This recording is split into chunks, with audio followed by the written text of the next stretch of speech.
Ladies and gentlemen, this is Torchlight 2, and once again I'm Kagekaze, in case you've forgotten in the short period of time that I've been away. Of course, that short period of time for me has only been a couple of minutes as I set up each video to record, as I am doing a very quick job of recording right now. Kinda hate to rush like this, but I don't have much of an alternative. I went ahead and reslotted my skills before recording, so you didn't have to see that. Didn't waste a lot of your time. I'll go ahead and show you really quick. I didn't go back into Hunter. I did stay in Tundra, though, to get Frost Breath for more damage. Stormclaw for more damage still for imbuing my weapons. Hatchet to increase my Fury Bar for tough fights. I got the Cold Steel for physical and ice damage. And then in Shadow, I'm increasing my Frenzy duration by 2 seconds, and I've got the Shadow Burst to charge, so very good. That's pretty much what I'm going with for the time being, so looking good so far. Alright, break that shield.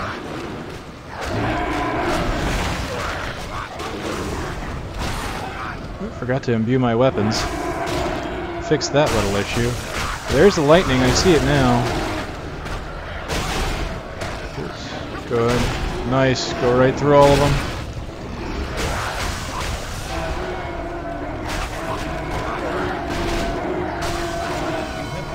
This is working out very well, actually.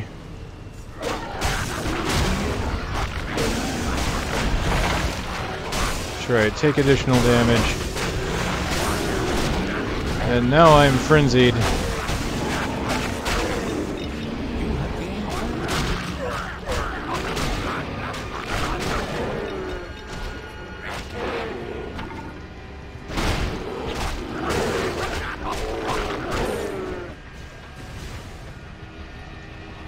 Alright, I'll go ahead and use a health potion for that. That worked out really well. Violent Pistol. Go ahead and hold on to that since heal will be the next class I do. Hey, look, I got my level 8, so I can now wear my unique gloves. That's very cool. Physical damage, 15% to all damage. I'm just racking up the additional damage, aren't I? Ah, nice. Okay, pet, do you have anything on you? Nope, no spells. Did I pick up any spells? I did. Summon Archers 1, which so far has not done me much good. Pet, you have it. You summon the Archers. It is your job and your duty. Since you're a dog, I imagine you're just going to summon them to fetch their bones, aren't you?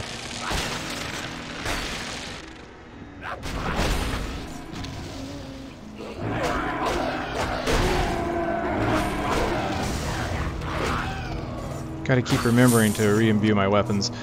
As much as I like it as a skill because it helps me enhance my damage, as a overall skill and mechanic, this whole constantly rebuffing my weapons is slightly frustrating because if I ever forget, I'm not optimal, and that is a pain in the arse. Hey, I got another one of those skulls. Cool. Oh, hello. Plus additional health, increased magic find. Identified wand. Silence. And more rare gloves.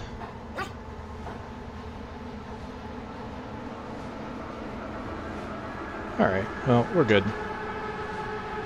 I do like these little secret areas, though, that I can break and earn and go off the grid, and it's just a secret little map area. That is something I kind of wish that D2 had, or D3 had. D2 kind of had it, actually. Diablo 2 had these little areas in, at least in Act 1, where you could click on parts of the wall, and the wall would open up.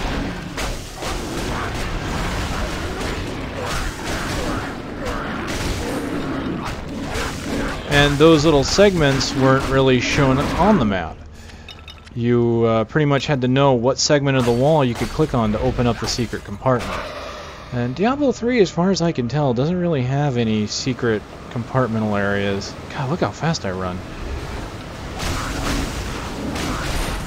I mean, it's got a secret level, no doubt, but it doesn't have any, like, little areas inside the map that are, you know, hard to find and unique. Of course, what Diablo 3 makes up for not having secret areas and maps, it makes up for a lot of content as far as secrets are concerned. Or, not so much secrets, but random events, really. I mean, there's so many random events that playing through the game multiple times is really not an issue, because every time you play, there's going to be something different. Not just the map layout, but actual events will be randomized, which is kind of neat. And some of those events are really great for farming, such as the Jar of Souls. That's good for experience and for magic find. Wow, more items. I only have one more identify scroll. Since that's a two-handed weapon I'm not using, let's look at the armor. Mana and damage reflection. No, no thank you. Chaos Ember spec. Interesting. What is this? 95?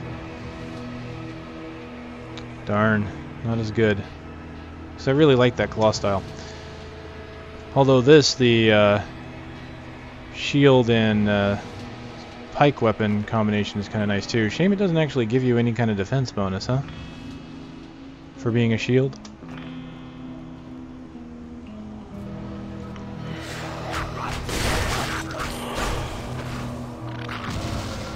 That would have been a unique game mechanic, you know, letting you actually use shields on your claws. The Assassin in Diablo 2 had something like that, actually. A passive where if you were dual-wielding claws, you could actually block with your claws. It's kind of cool. Of course, it happened with any claws, not a specific, like... I would have liked to seen it as they do it here, where it's a unique... You know, just a unique armor type, where this particular claw just so happens to have a bit more defense on it.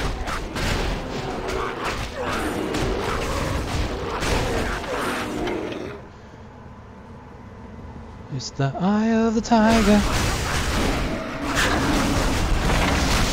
Oh boy. Taking a lot of damage as I'm going through here. A lot of... Whoa, heal up, heal up, heal, heal. Oh no! Too late! Well, what's this? Why is there a third option? This third option wasn't here before. Resurrect here but lose 1600. Resurrect at the entrance for 5. Resurrect helmet. See, this didn't exist before. Alright, just resurrect here.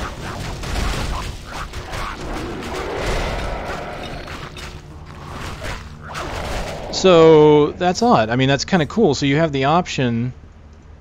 What are you? Enchants items with...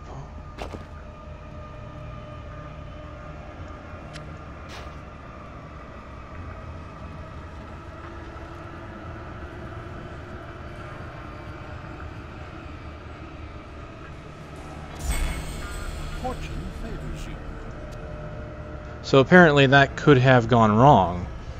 I've got an enchantment on it, plus 8 poison damage. I can try and take the enchantment off.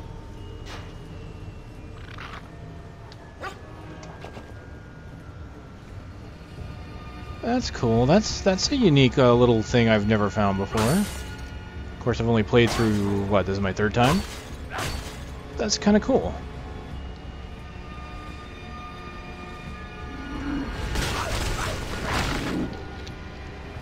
Tempted to give him my other item.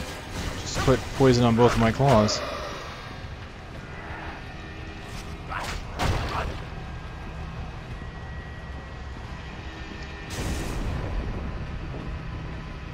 So I've got a lot of damage output here. That's really what I'm focusing on with this guy. All single target too, really. I mean, I can charge through like that.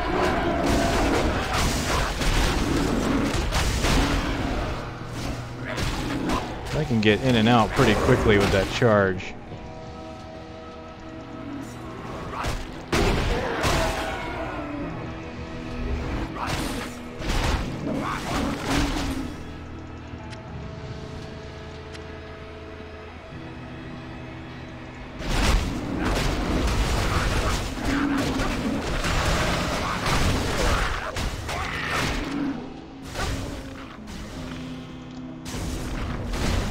Forgetting to re-enchant my weapon.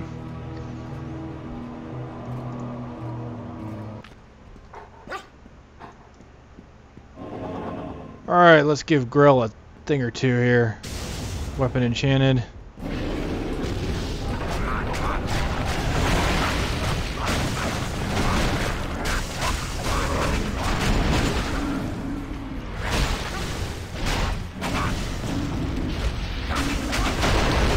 course my pet is fleeing. Oh wow. He gave me a lot of damage there that I was not expecting.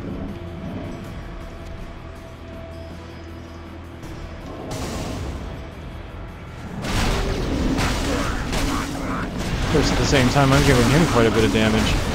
I don't have a large health pool because I've been neglecting my vitality, but look how quick he went down. Once I started hitting my health potions, even when I wasn't taking damage, that really made the difference there. I really had to hit my health potions a lot because of... You have to think about it. Look at my health pool. I only have 5 vital. It's not a lot. Need 50 dex for that.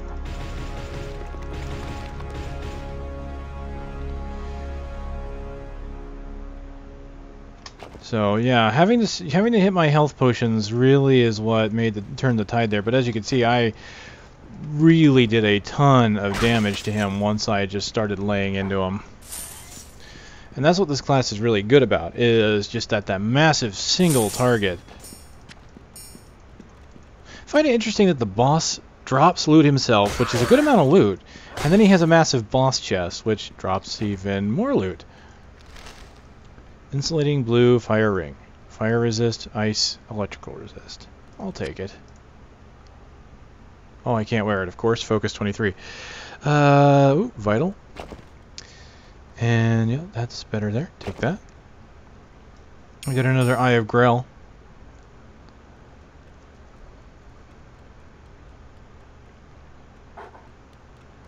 Well, I got Grell's command again. Hold on, let's see if they're the same.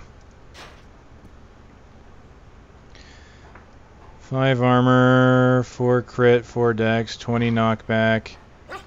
They are exactly the same. So it is, it's a set item, and apparently set items will have the same item or same stats. That's kind of neat. All right, I don't think there's really anything else I care about there as far as loot. Let's go ahead and end this. You have my grant. The alchemist must. You have received. Apparently things have gone from bad to worse while we were at the well. Alright, what is that? Ooh, 145. Give that to me. Give it to me. I am Zim. You have received a quest. Hey, I beat that guy before level 10. I could still respec. So, speaking of abilities... See, I didn't even use my hatchet. That was kind of what I was expecting to do, is put my, keep using my hatchet in order to get my frenzy bar up. Oh, I have more points. Okay, I can only have a 9-second frenzy duration. See there, 5 plus 4. Alright, well then, let's just put it into another passive then. Not the most compelling places to put it, but it's fine. I'll deal with it.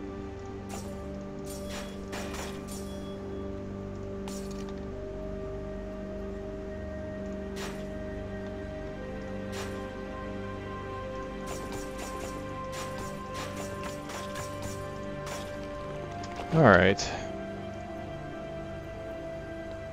I don't have identify scrolls. You! Give to me identify scrolls.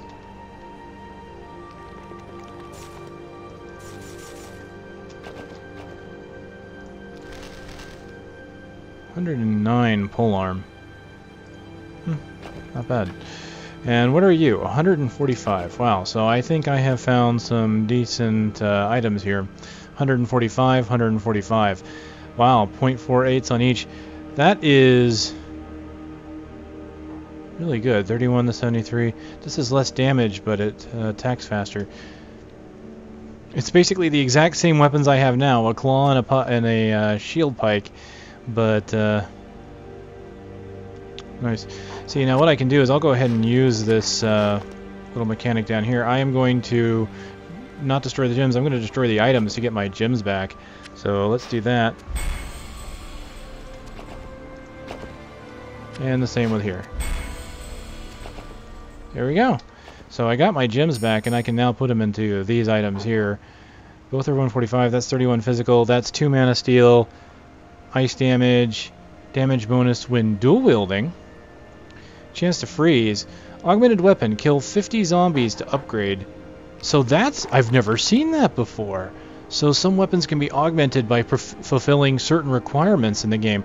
Alright, I have to admit, that's a very unique mechanic that I haven't seen in these kind of games before. I kind of like that. It's not like completely new. I've seen something like that in other games, but it's the first time I've really seen it in this setting, and I kind of like it, really. They have some interesting ideas that they put forth here. Example, regular weapons doing splash damage. You know, so if you've got a two-handed, you know, weapon or a regular weapon, you're going to be sitting there, you're going to swing, and you're going to hit every enemy nearby you because you're technically cleaving. You're swinging, you're not just hitting one enemy. The only weapons that don't do that are these... basically these claws. Claws are specifically made to do only single target damage to compensate for the fact that you're not hitting everything else around you. You're ignoring a good quarter of their armor, so you're doing a ton of damage to that one target. And as you can see, Grull went down super fast this time. So really nice ideas there, honestly, regarding combat and the way they handle it. The idea of this augmented weapon over here I really like. So there's really great ideas here. So this game, especially for the amount of money that they're asking for it, has a ton of great features, and I think will do spectacularly well. Now, since I've been kind of fair about it, I'm going to go ahead and tell you these are the things that I do not like. I do not like skill trees anymore, now that I've seen that there is a better way of going about them. However, I will say that the way they do this skill tree is better than I have seen skill trees done in the past. I've played WoW, I've played Diablo, I have played Titan's Quest. You know, I've seen other games with skill trees. They link the skills together, requiring you to put points into previous skills. The biggest problem I have, and even though this is a nice skill tree and the fact that I never have to touch any other skill than these final ones if I don't want to, there's still this. Putting points into passive skills. Why? That just doesn't feel right to me. Basically, I level up and I put a point, it's like, there we go, 2% more damage. Okay, you know, that's great. That means I'm getting more powerful as I level up, but why not just give it to me? Why, you know, I get these talent points and it's like, oh, cool, I get a new ability. No, I just get a little bit more to it. Not only that, but because they went to the middle ground here, the skills do not upgrade a lot per skill point, but they also upgrade through, weapon damage. So basically they took the idea that the guys behind Diablo 3 did, where they want your weapons to be able to upgrade you. So if you get a really good weapon and you pass it down like I've done here, all of my skills are based off my weapon damage. So I get a really good weapon and I'm not held back by my skills, which was a problem in some games. Like, look at Diablo 2 and sorceresses and things like that. You only did a set amount of damage with a fireball. Didn't matter if you had a really awesome weapon in your hand, unless that weapon gave you plus to skills. And then you got something better. But the weapon itself didn't matter. In this case, weapons matter. But they hybrid it. So now I do weapon damage, but I mean, look at that skill upgrade, what it does. It gives me, what, 1% extra DPS? Or 1% extra damage on the skill. The good news there is I do get 2% better chance to freeze. And 2% additional damage taken increase. So, but that's the thing, that's no better than going over here to this passive and putting a point into it and giving me more passive abilities. Those are the things I don't like. Alright, and that's my thing, you know, that's not saying that this is a horrible system. I'm saying I just don't particularly like the system. For a skill tree system, this is amazing. So please understand that I think that this system is really well done, and I commend the guys behind Torchlight for making this, for taking away all the boundaries that skill trees have ever had and making something unique. I just really kind of wish I had something more to do with those points other than just giving myself a 1 additional second to frenzy here, for example. As much as it's going to help me as I progress, it's something that could have been handed to me as part of my leveling, and therefore I just really like to see more interesting choices. When I have points to distribute, I want to have an interesting choice to put those points into. As well as stats. That's another thing I don't care for. Now, again, they have taken something that under normal circumstances is very bad and made it something decent. And in this case, they've made it so every single stat in here can matter to every class.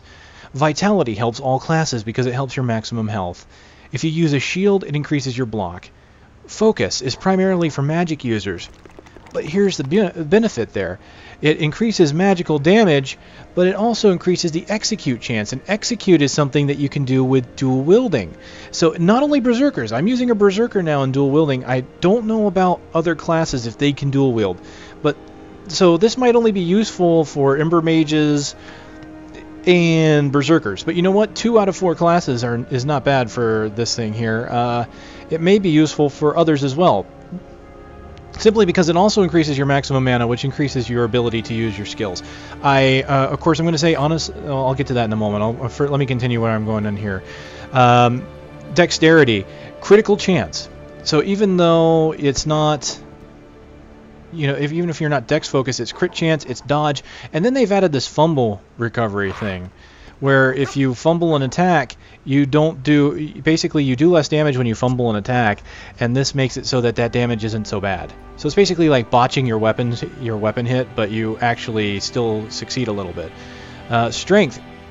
This is one of the first games I've seen where strength matters even to casters.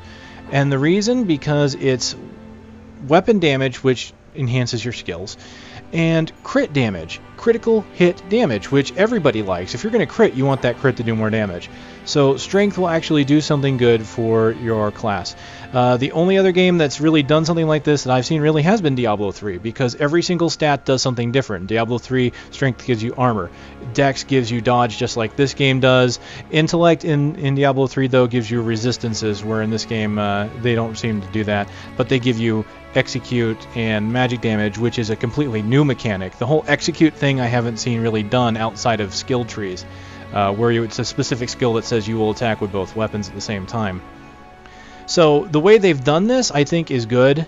I like that they've solved some of the problems that putting skills in has had. I prefer the Diablo system, where I more have to worry about it on gear rather than putting points into it. Because my problem with putting points in here is this, especially this being a permanent choice, is I can really kind of mess myself up. Like, I'm really low on vital. I pretty much have to spam potions, and honestly, there's going to be a point if I don't buff this vital, I'm going to probably get one shot. So I have to be careful. I've built right now because everything is kind of easy and I'm tearing through it, but later on I could really mess myself up here, and that's what I didn't like about Diablo 2 and even other games that did that kind of system, where you might really screw yourself up, for higher difficulties and for higher levels of play, just because you're just not ready for it. Alright, so when I was going into here I was going into the automatic system. I forgot what I was going to say earlier, so I apologize about that. If I think about it, I'll come back to it. But one thing, now, there are some things that I like that they do really well. And as I've stated here, even though I do not like these two systems here, I do not like these systems in general. But the way this game does it, I applaud them again, because these are expertly done.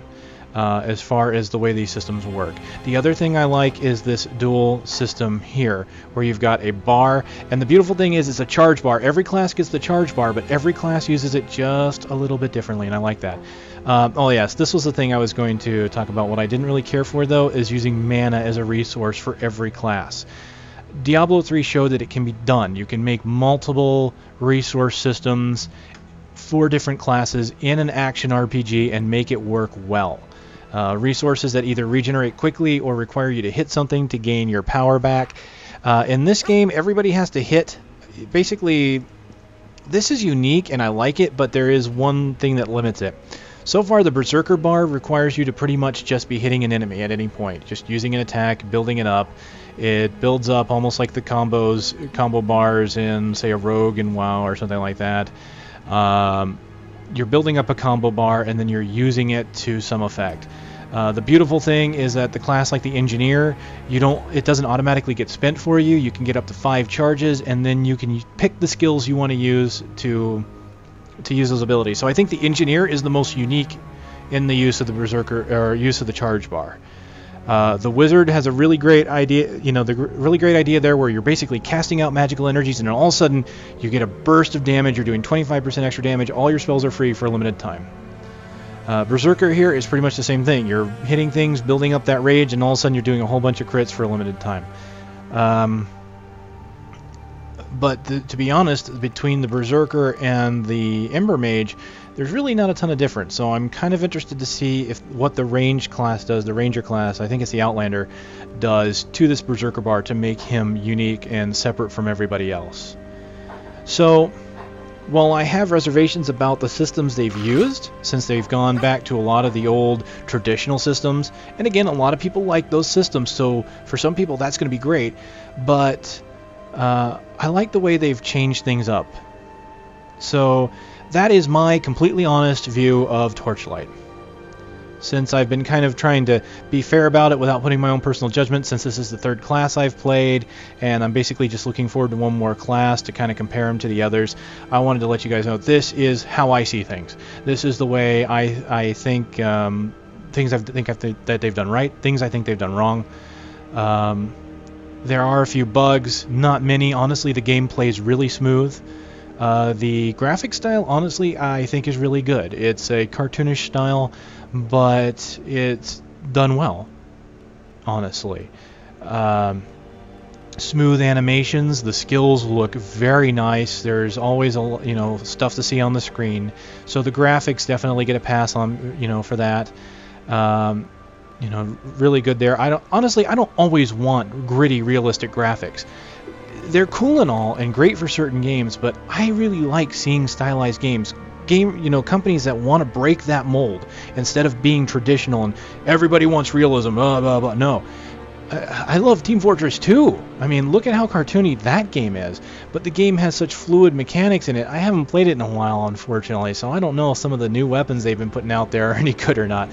But honestly, when the game first came out, it was very well balanced, honestly. I mean, they had to tweak a few things. There were some things that needed changing, but overall, the balance was great, and the gameplay was so fluid. And because of the graphics were simple, but they weren't they weren't so simple as you still needed decent cards for some of the effects. But the thing is it's scalability, and that's what Diablo 3 has. That's what this game appears to have. Honestly, I'm looking at this, and it's not using a super ton of graphical effects, so it looks like this game is highly scalable as well. The fact that it has a very low price point makes it very, very see, I lost the word I was going to use. Almost desirable. It makes it very it makes it a very good game to want to have, just because you get a lot. You're going to get a lot here for the money you put into this game. Really great mechanics. I mean, I'm actually looking forward to seeing what else they have. I'm only looking at the tip of the iceberg here. This is a beta, for one. For two, I'm only going so far into this game. I don't even know if the beta has an end, and if it does, I haven't hit it yet. So I'm only going to this one point just because that's the best point I can think of to segment it and to be able to test all the classes before going on, because honestly, getting up to level 14 is going to take some time, and I don't really have a lot of time for that. But honestly, from what I've seen so far, I like what they've got.